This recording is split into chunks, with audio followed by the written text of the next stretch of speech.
बजरंग पुनिया, जो भारत की रेसलिंग की दुनिया में एक वेल एस्टैब्लिश्ड नाम है, वो पेरिस ओलंपिक्स के लिए क्वालिफाई नहीं कर पाने की वजह से एक बहुत ही बड़ा मुद्दा बन चुके हैं। हरियाणा के खुदन गांव से निकले पुनिया का सफर एक छोटे गांव से अंतर्राष्ट्रीय महत्वपूर्ण सफलता तक बिल्कुल कमाल का है। पुनिया को उनके खेल के तेजपन और मत पर तकनीकी मत जैसी चीज़ों के लिए जाना जाता है और उनकी 65 केजी की वेट कैटेगरी वाली गेम में गौरवपूर्ण इतिहास है, जहां उन्होंने एशियन गेम्स, कॉमनवेल्थ गेम्स और वर्ल्ड चैंपियनशिप्स में अनेक पदक जीते हैं। पुनिया की ओलंपिक यात्रा के लिए उम्मीदें बहुत ज़्यादा थी, जहां सब लोग उम्मीद कर रहे थे कि पेरिस ओलंपिक में तो स्थान पक्का है, लेकिन उनकी ख्वाहिशों में रुकावट आई जब विशेष रूप से तय किए गए क्वालिफाई राउंड्स में वो पीछे रह गए।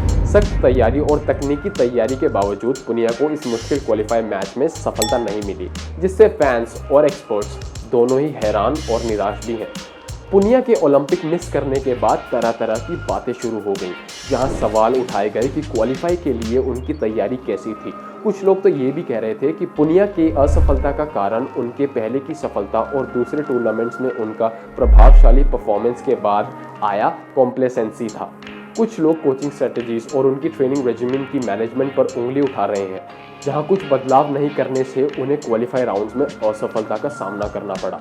इस ओलंपिक छूटने के बाद भारतीय रेसलिंग समुदाय में इस मुद्दे ने कंट्रोवर्सी पैदा की, जहां ओलंपिक क्वालिफाई के दौरान स्पोर्ट्स गवर्नेंस और इंफ्रास्ट्रक्चर की समस्याएं पर जोर दिया गया। क्रिटिक्स ने भारतीय खेल में सुधार के लिए आवाज़ उठाई और ये बयान दिया कि पुनिया जैसे खिलाड़ियों के पोटेंशियल को संभाल के रखना कितना ज़रूरी है।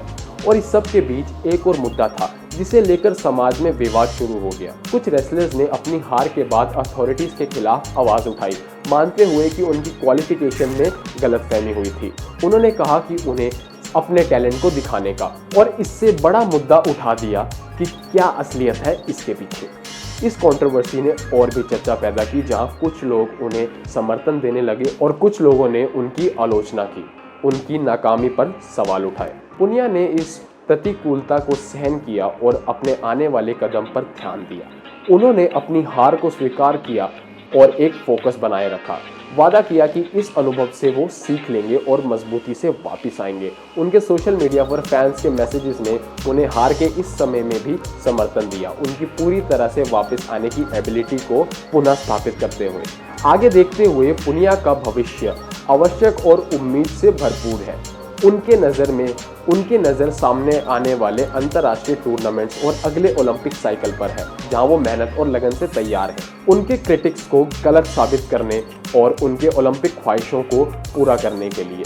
पेरिस ओलंपिक चूकने के बाद पुनिया के लिए समय का पहर सख्त है, लेकिन उनका अटूट समर्पण और मजबूती उनके ये प्रदर्शन करने के लिए प्रेरित करता है कि उनकी रेसलिंग के इतिहास में नए सफर का लेख लिखे। तो आज के लिए बस इतना ही। मिलते हैं अब ऐसी ही दूसरी इंफॉर्मेशन पैक्ड वीडियो में।